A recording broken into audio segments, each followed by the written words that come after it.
히브리서 11장입니다. 히브리서 11장 1절에서 3절까지입니다. 히브리서 11장 1절에서 3절까지 우리 찾으셨으면 같이 읽습니다. 시작. 이제 믿음은 바라는 것들의 실체요 보지 않는 것들의 증거니 그것으로 장로들이 좋은 평판을 얻었느니라. 믿음을 통해 우리는 세상들이 하나님의 말씀으로 지어진 줄을 깨닫나니 그런즉 보이는 것들은 나타나 보이는 것들로 만들어지지 아니하였느니라. 아멘. 앉으시 바랍니다.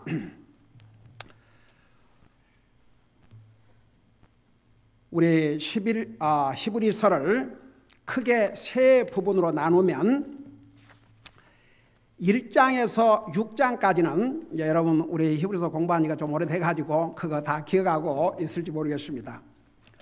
히브리서 1장에서 6장까지는 성경은 예수님은 뛰어나신 분, 그게 주제입니다. 근데 히브리서 1장에서 6장까지는 예수님을 훨씬 뛰어나신 분으로 설명하고 있는데 비교를 했어요. 누구보다 훨씬 뛰어나신 분이라고 그랬어요.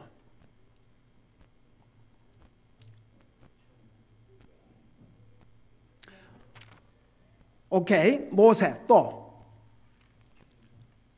천사, 에이멘, 또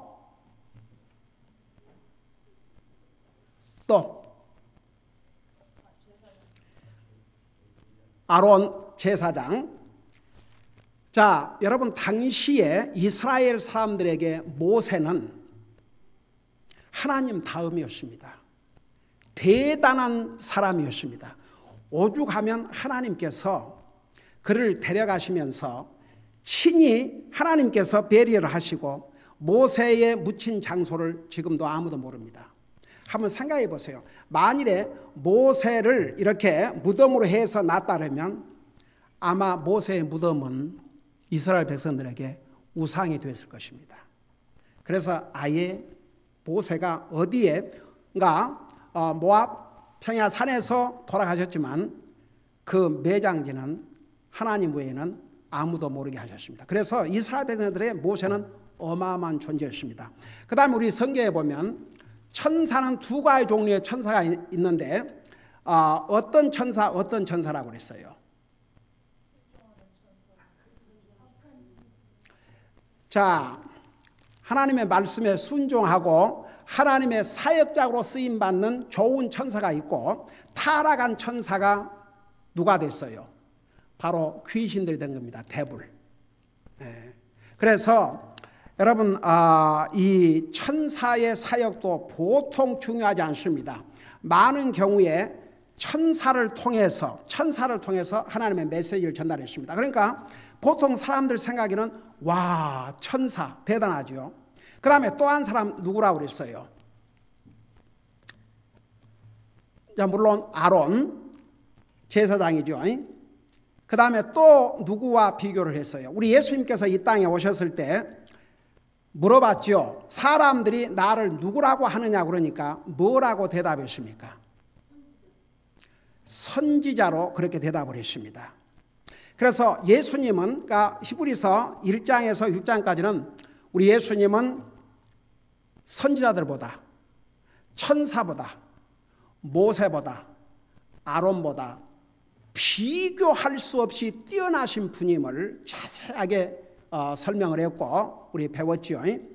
여러분 예수님은 선지자 하나님의 메시지를 전하는 분으로서 선지자지만 모든 선지자입니다. 선지자 이상입니다. 우리 예수님은 바로 하나님이시요 예수님은 메시아십니다. 우리 인류의 구세주이십니다. 여러분 모세는 하나님의 집에서 종으로 섬겼지만 우리 예수님은 하나님의 집에서 주인이에요. 바로 하나님이십니다. 그 다음에 아론은 사람의 계통을 따라 제사장이 되었습니다.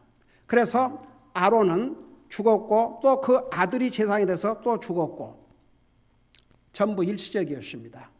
그런데 우리 예수님은 이 레위 계통을 따른 아론의 지파를 따른 제사장이 아니고 누구를 따른 제사장이라고 그랬어요? 유명한 사람 이름이 있는데 벌써 잊었어요. 멜기세덱.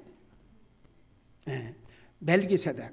이 멜기세덱은 바로 예수님 자신을 가리킨 것을 우리가 히브리에서 배웠죠. 그 다음에 이제 7장부터 10장까지는 예수님을 훨씬 뛰어나신 제사장으로. 그러니까 여러분 보세요. 지금은 우리 예수님께서 과거의 구약시대 제사장은 1년에 한 번 지성소에 들어갈 수 있었습니다. 그러나 우리의 대제사장 되시는 예수님은 아예 하늘 안으로 가셨다고 그랬어요. 우리 자세하게 배웠죠.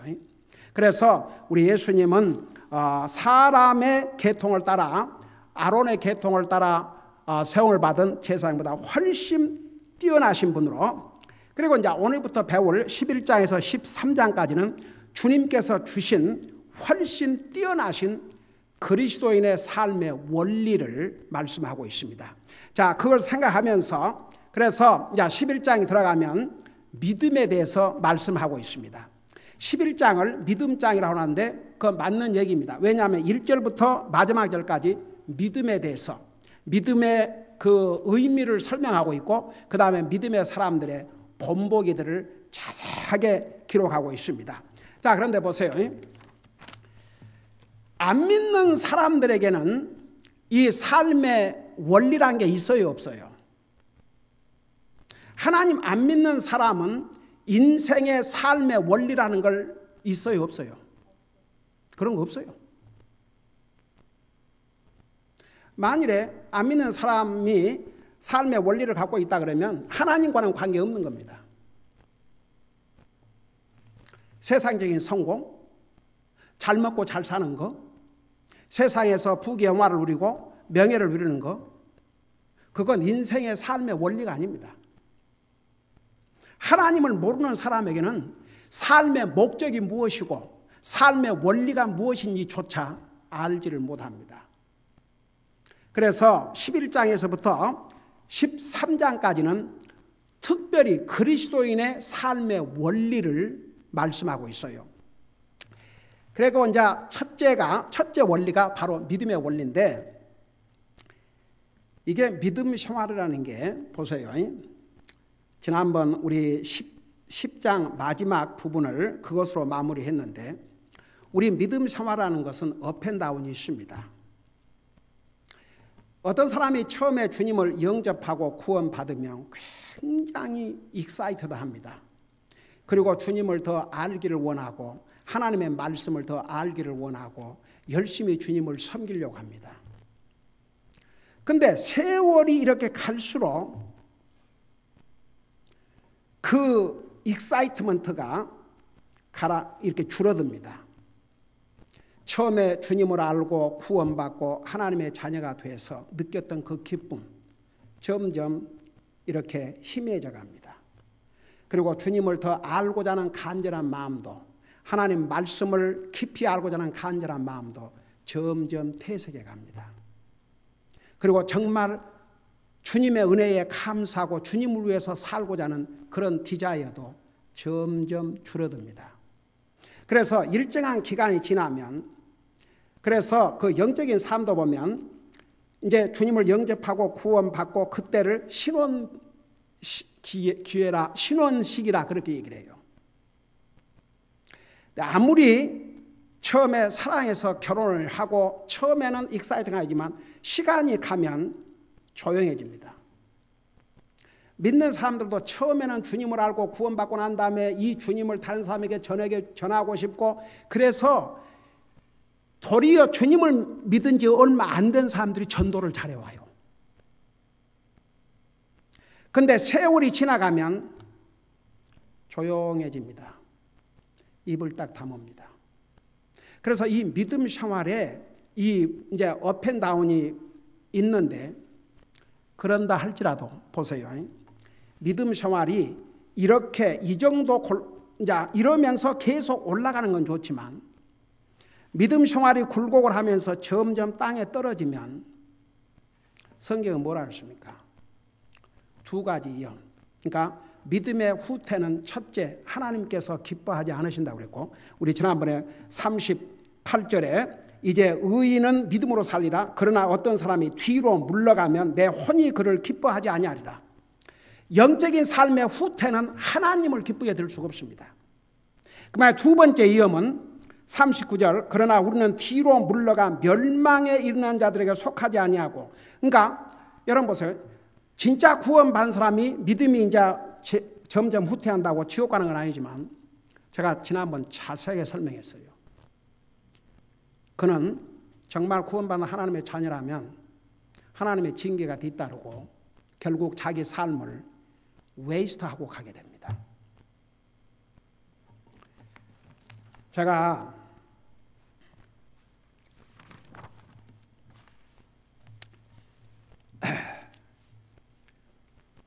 예수님을 어떤 사람이 믿고 구원받고 40년 동안을 아주 충실하게 섬긴다고 하십시다. 그런데 어떤 사람이 한 주일에 20시간, 1년에 8,760시간, 그걸 365, 그러니까 24시간에다 365일을 곱하면 8,760시간이 됩니다. 근데 이 사람이 일주일에 20시간을 충실하게 주님을 섬긴다고 하십니다. 20시간을. 한번 에버리지 그리스도인이 일주일에 몇 시간 주님을 섬기는지 계산해 보면 알 수 있죠. 한번 계산해 보세요. 한 주일에 몇 시간을 주님을 예배하고 섬기는 일을 위해서 내 시간을 주는가? 그 시간을 계산하면 예를 들어서 한 주일에 20시간을 주님 섬기는 일을 위해서 내 몸과 시간을 드린다. 40년 동안을 이렇게 페이스풀하게 섬긴다 그러면 41,600시간인데 라이프 타임으로 따지면 4년 7개월 뿐입니다.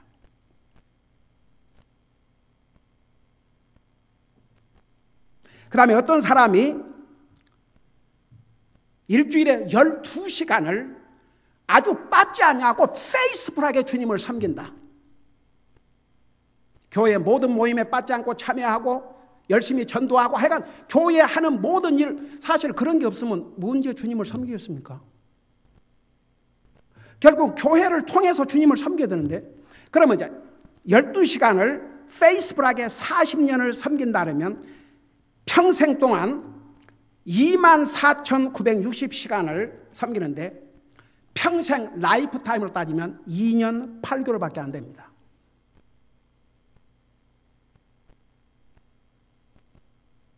그럼 어떤 사람이 그냥 일주일에 주일 한 번 교회에 와서 예배 드리고 간다. 그러면 5시간, 아주 넉넉히 5시간 잡고 이 사람이 한 번도 빠지 않고 평생 동안 40년 동안을 5시간 동안 주님을 섬겼다. 평생 1400시간인데 연으로 따지면 평생 1년 2개월밖에 안 됩니다.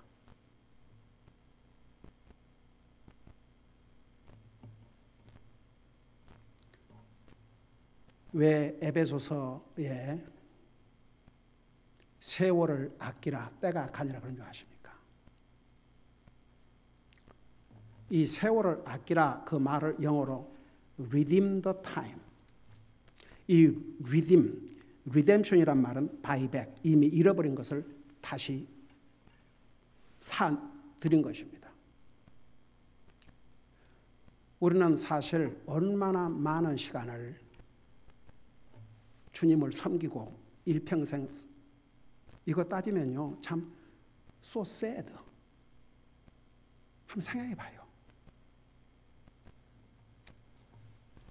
그래서 여러분, 이 영적인 삶에, 그러니까 이게 그 시간이 가면 더 믿음이 성장하는 게 아니고 도리어 그 어떤 사람은 믿음이 성장하지 않는다. 왜 믿음이 성장하지 않은 줄 아십니까? 믿음이 성장하지 않는 사람의 그 이유는 넘버원이 뭐인 줄 아세요? 성경은 믿음은 들음에서 나며 들음은 그리스도의 말씀이라는데 하나님 말씀 안 듣는 거죠. 여러분, 그냥 앉아서 있다고 해서 다 하나님 말씀 듣는 게 아닙니다. 정말 그 말씀이 내 삶을 바꿔야 듣는 거죠. 그래서 여러분 그 영적인 삶, 그러니까 이렇게 믿음에 이렇게 후퇴를 굴고는 있을 수 있지만 계속 믿음이 후퇴되면요, 이거 다시 끌어올리려면은 평생 끌어올리지 못하고 가는 사람도 있어요. 만일에 그가 구원받은 하나님의 자녀라면 자기 삶을 완전히 웨이스트하고 가는데, 제가 항상 얘기하지만 여러분, 하나님은 공의의 하나님이십니다. 구원은 하나님 은혜로 받지만 우리가 이 땅에서 어떻게 주님을 섬기는가에 대해서 하나님의 심판이 있다고 그랬습니다. 여러분 잠깐 로마서 14장을 보세요. 로마 14장. 여러분 그래서 사실은 목사는 여러분들이 하나님 앞에 설 때에, 하나님의 심판대 앞에 설 때를 준비시키는 일이 목사야 하는 일입니다. 여러분 12절 보세요. 14장 12절. 자, 우리 같이 한번 다 읽어봐요. 로마 14장 12절. 시작. 그러므로 이와 같이 우리 각 사람이 자신에 관하여 하나님께 회개 보고를 하리라. 여러분, 우리 한 사람 한 사람이 하나님과 계산한다고 말입니다. 내 라이프를 어떻게 하나님 앞에 사용하고 왔는지 그것을 하나님 앞에 회개 보고를 합니다. 여러분, 그래서 우리를 그리스도인의 스튜어드십, 그 스튜어드십이라는 게 뭐냐면, 왜 여러분 비행기의 그 승무원을 스튜어드라고 그러는지 아세요? 그 스튜어드는 비행기를 딱 탑승하면 그 탑승자 탑승객이 몇 명이고, 그 다음에 거기에 이제 그 승객을 대접할 도시락이 몇 개고 숟가락이 몇 개고 그런 거 다 인벤토리를 받아갖고 떠납니다. 도착하면 그 계산을 다 해야 됩니다. 그래서 스튜어드라고 그래요. 영어로 스튜어드를 이제 한국말은 청직이라고 그러는데, 그래서 우리의 삶에 대해서 하나님 앞에 보고를 하는데, 왜 목사가 모른 체 하고 지나가 버리지? 그냥 성도들 듣는 얘기나 듣기 좋아하는 얘기나 해주고 그냥 적당히 그저 한 번도 좋고 반 번도 좋고 올라면 오고 말라면 하고 성경 읽으려면 읽고 말고 그저 편한 대로 좋은 대로 기분 내킨 대로 그렇게 안 하고, 왜 저는 제가 33년 동안 목회를 하면서 왜 이렇게 하나님의 말씀을 애타는 심정으로 전하냐? 그 이유가 있어요. 여러분 눈으로 직접 보세요. 히브리서 13장을 보세요.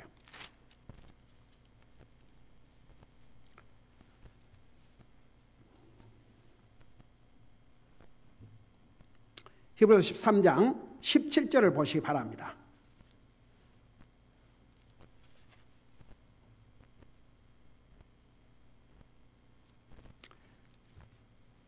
히브리서 13장 17절에 보면, 여러분 보시면서 들으세요. 17절에 보니까 뭐라 하십니까? 너희를 다스리는 자들에게 순종하고 복종하라. 그러니까 여기 경우 이제 주의 종을 가리키는 거예요. 그들은 그러니까 너희를 다스리는 자들에게 순종하고 복종하는데, 그들은 마치 자기가 회개 보고할 자인 것 같이, 방금 로마 14장 12절에서 각 사람들이 다 하나님 심판대 앞에서 이제 회개 보고를 해야 되는데, 이 목사는 마치 내 자신이 회개 보고할 자 같이 너희 혼을 위해 깨어있나니 그들이 기쁨으로 그것을 하게 하고 근심으로 하게 하지 말라. 그것은 너희에게 유익을 주지 못하느니라. 여러분 보세요. 목사는 어떤 책임을 갖고 있냐면, 제게 맡겨주신 하나님의 양들을 언젠가는 주님 앞에 서서 이제 계산을 해야 되는데, 마치 내 자신이 계산을 할 것처럼, 그래서 이렇게 가르치는 거예요. 가령 학교 선생이 시험을 앞둔 중요한 시험을 쳐야 되는데, 아이고 그 시험 공부 힘들고 잠도 자요 그러니까 아이고 뭐 시험이 전부가 아니니까 인생의 전부가 아니니까 자고 싶으면 자고 뭐 못 보고 못 보고 예를 들어 선생이 그럼 학생들이 좋겠지요. 그러나 정말 학생들을 생각하는 선생이라면 시험 준비를 위해서 강한 훈련을 하겠죠.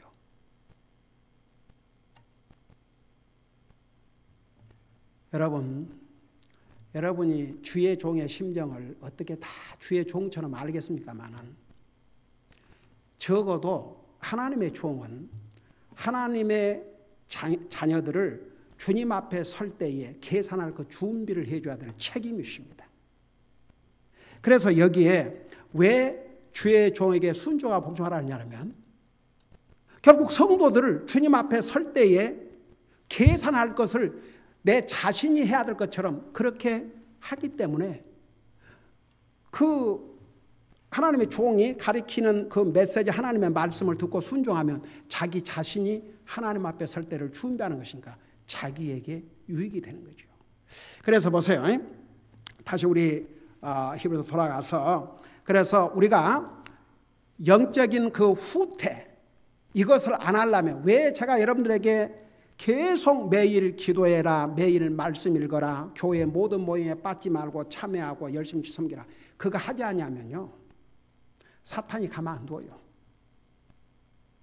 사탄은 우리의 믿음을 연약하게 만들기 위해서 온갖 노력을 다합니다.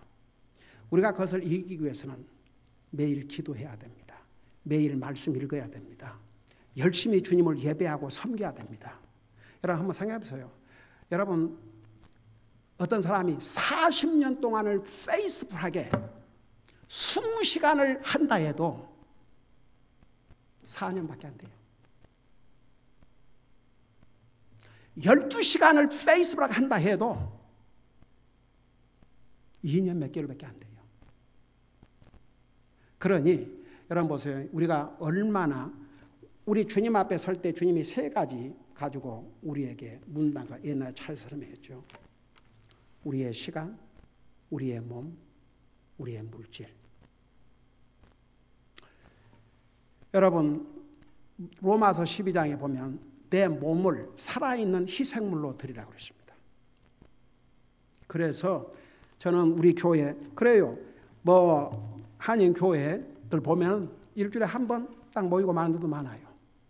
수요예배 하자는 데도 많고 그냥 한 번. 여러분 한 번 예배 딱 참석하고 그것도 주님을 섬겼다 말할 수 있습니까? 그러니까 저는요 참 그런 거 생각하면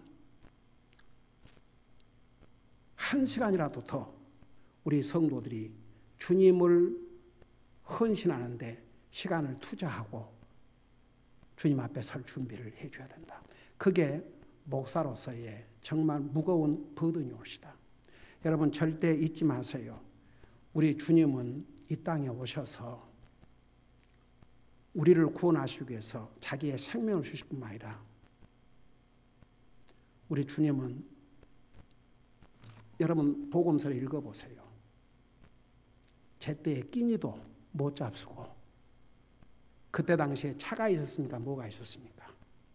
걸어 다니시면서 그러니까 정말 우리가 감히 주님의 10,000,000분의 억만분의 일도 따라갈 수 없지만 그래도 우리가 최선을 다하고 주님 앞에 간다는 거 그게 얼마나 중요합니까? 여러분 보세요. 주님이 뒤로 물러가 멸망에 이르는 자들에게 속하니 아니하고 믿어서 혼의 구원에 이르는 자들에게 속하니라. 그러니까 우리는 그들과는 다른 삶을 살아야 된다는 거. 그러니까 어떤 사람이 만일에 진짜 구원받았다 하면서도 믿음의 후퇴를 하면 굉장히 위험 속에 자기를 빠뜨리는 거죠. 그래서 여기에 보면 혼의 뒤로 물러가 멸망에 이르는 자들을 속하지 말라는 것이 하나님의 뜻이에요. 이 말씀을 하시면서 11장에 이제 믿음의 원리를 말씀하고 있습니다. 우선 이 믿음에 대해서 오늘은 서론적으로 얘기하고 마칠게요. 이 믿음은 이 세상에서 가장 큰 힘을 가지고 있습니다.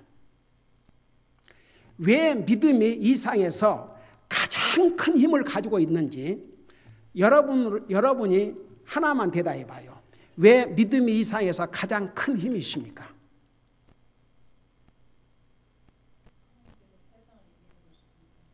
예, 세상을 이기는 게 믿음이라 했기 때문에, 또 믿음으로 하늘나라 가기 때문에, 또 믿음으로 사니까. 자, 우선 이건 5가지로만 요약할 수 없지만, 5가지로만 할 수 없지만 5가지를 우선 얘기할게요. 여러분 보세요.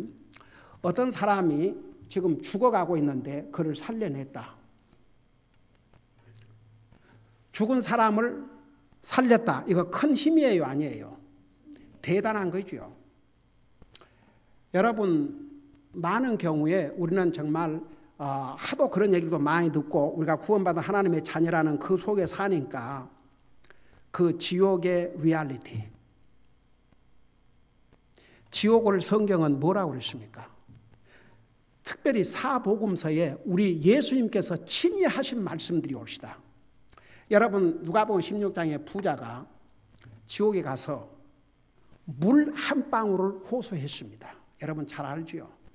그리고 예수님께서 마가복음 9장에 보면은 지옥은 불도 꺼지지 않고 구더기도 죽지 않는다고 그랬어요.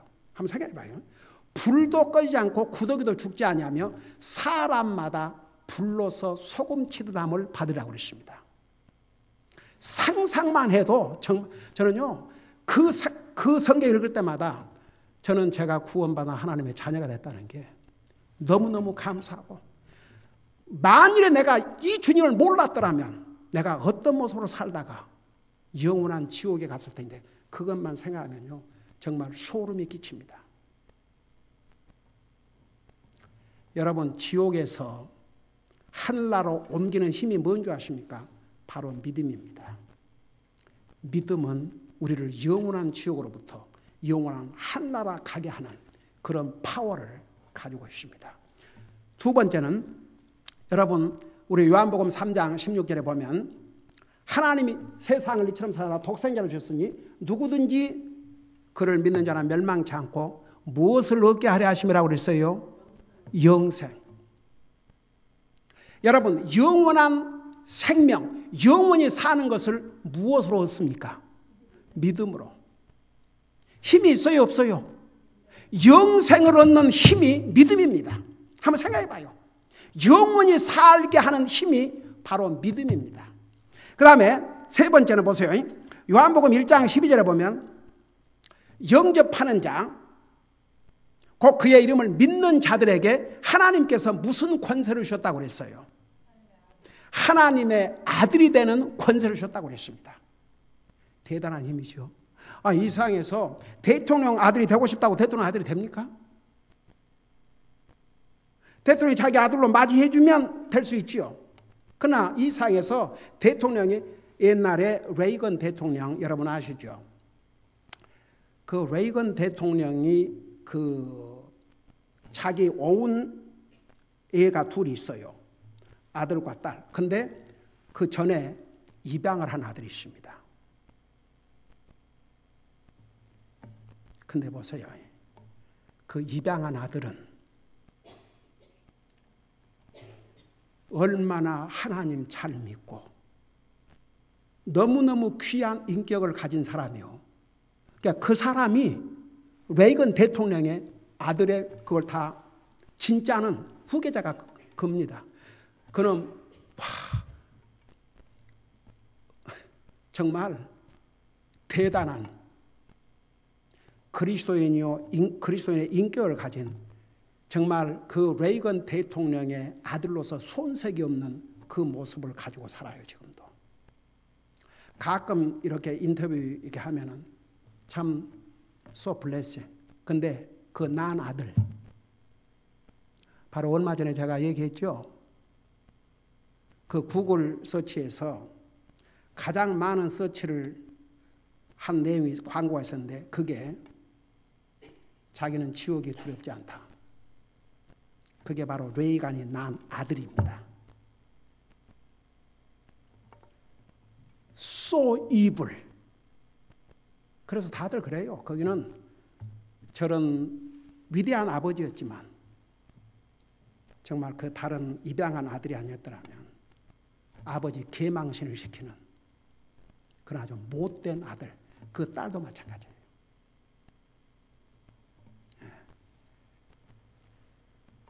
여러분, 우리가 하나님의 자녀가 됐다는 의미가 뭔지 아십니까? 이 세상에서 대통령의 아들이라 해도 그 세상 사람은 부러워하지요. 그러나 그런 못된 아들도 있지 않습니까? 그 얼마나 아버지의 얼굴에 정말 unbelievable. 아버지는 보수주의였습니다. 천하의 리버럴. 제가 지난번에는 참 너무 기가 막혀서 그 레이건 바로 대통령 난 아들이라 말 안 했지만 그 아들이란 자가 그렇게 하고 있어요. 지금도. 근데 보세요. 우리가 하나님의 아들이 됐는데 무엇이 우리를 하나님의 아들로 만들었느냐? 그 힘이 어디서부터 왔냐? 믿음으로. 그 다음에 아까 얘기했죠. 요한일서 5장 4절에 보면 세상도 이길 수 있는 힘이 바로 믿음입니다. 여러분, 이 세상이 얼마나 무섭습니까? 이 세상이 얼마나 엄청납니까? 왜냐하면 사탄이 하나님의 사람들을 시험하고 미혹하는데 그 수단 중에 하나가 세상을 이용하는 것입니다. 그런데 세상을 이기는 수 있는 힘이 바로 믿음이고, 그 다음에 누가복음 1장 17절 18절에 보면 불가능을 가능으로 바꾸는 것이 믿음입니다. 여러분 잘 아시다시피 마리아는 처녀이 아니었습니까? 근데 천사가 와서 임신을 소식을 알리니까 나는 남자를 알지 못하는데 어떻게 이런 일이 있을 수 있습니까? 그러니까 하나님 앞에는 불가능한 것이 없느니라. 마리아는 그 말을 그대로 믿었습니다. 그러면서 뭐라고 그랬어요? 아이고 큰일 났네요. 이제 나 지금 약혼자도 있고, 아니 근데 아직 약혼자고 지금 이렇게 결혼은 지금 할 참인데 이게 배가 불러 나오면 나는 이제 돌에, 그 당시에는 돌로 쳐 죽였지 않습니까? 제발 이런 일이 나에게 일어나게 하지 마시옵소서 그랬어요. 뭐라고 그랬어요? 주님의 말씀대로 하시옵소서. 주의 말씀대로 내게 이루어지기를 원합니다. 우리 마태복음 1장에 보면 그때는 만일에 결혼도 안 한 처녀가 임신한 걸 발견되면 돌로 쳐 죽였습니다. 그래서 요셉이 그래도 돌에 맞아 죽는 것을 피하게 하려고 조용히 그 관계를 끊으려고 했지 않습니까? 근데 하나님의 천사가 그에게 알려주셨죠. 그래서 여러분 우선 이제 11장에 들어와서 이제 자세한 그 믿음에 대한 의미, 그러니까 믿음에 대해서 아주 그 분명한 설명을 해주고 있어요. 어떤 것이 믿음이라는 것, 동시에 믿음의 사람들의 여러 가지 그 본을 자세하게 기록하고 있는데, 오늘은 우리 11장 시작하면서 믿음은 이 세상에서 가장 큰 파워를 갖고 있다는 것, 우리를 구원하신 것도 이 믿음이요, 우리가 세상을 이기는 것도 믿음이요, 불가능을 가능하게 하는 것도 믿음이다. 그래서 보세요. 우리 그리스도인의 삶의 첫째 원리는 믿음으로 사는 것입니다. 왜냐하면 우리가 믿음으로 구원받았기 때문에 삶도 믿음으로 살아야 됩니다. 구원은 믿음으로 받고 사는 것은 자기 생각대로 산다면 그 사람의 그 믿음은 성경이 말하고 있는 믿음이 아닙니다. 그래서 우리 히브리서 11장을 공부하면서 믿음으로 구원받은 하나님의 자녀들이 정말 앞서간 이 믿음의 사람들을 본받고, 정말 우리가 언제 주님이 오실지 모르지만 주님을 만나는 그 순간까지 믿음으로 사는 새로운 각오와 그런 결심의 복된 기회가 되었으면 좋겠습니다. 기도하십니다. 사랑의 아버지 하나님, 이 세상 사람들은 삶의 목적이 뭐이고 정말 우리 인생의 삶의 원리가 무엇인지 알지를 못합니다. 그러나 구원받은 하나님의 자녀들에게는 우리 주님께서 분명히 삶의 원리를 주셨습니다. 그 첫째 원리가 믿음이라는 것을 오늘 우리가 배웠습니다. 믿음으로 구원받은 하나님의 자녀들이 믿음으로 삶으로 우리의 믿음을 통해서 주님을 기쁘게 해드리고 세상도 이기고 승리할 수 있도록 우리의 삶을 계속 믿음의 삶으로 인도하여 주시옵소서. 감사합니다. 사랑합니다. 예수님의 이름으로 감사 기도드리옵나이다. 아멘.